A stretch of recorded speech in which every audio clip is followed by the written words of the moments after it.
The armed forces of the Russian Federation continue the special military operation.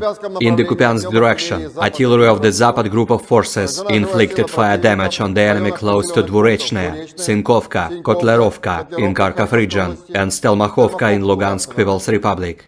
Up to 60 Ukrainian troops and 3 motor vehicles have been neutralized. A command post of the 110th Mechanized Brigade of the Armed Forces of Ukraine was eliminated close to Tonenkoye in Donetsk People's Republic.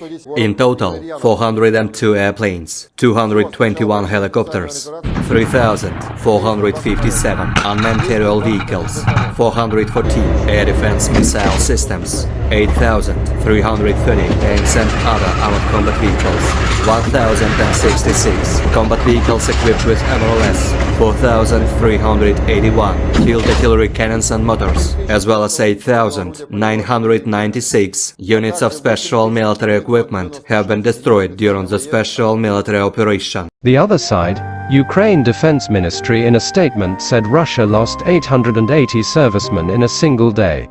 In total, Kremlin lost 164,200 servicemen during the conflict, including 3,511 tanks, 6,830 armored fighting vehicles as well as 305 jet fighters and 290 helicopters. Ukraine also published footage of border guards' mortars crews destroyed an enemy assault group from Russian. And they also demilitarized the advanced detachment of the Wagner infantry fighting unit with a well-aimed shot at an ammunition cache.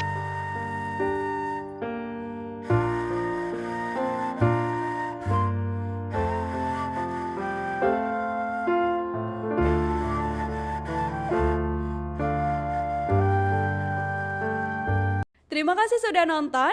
Jangan lupa like, subscribe, dan share ya.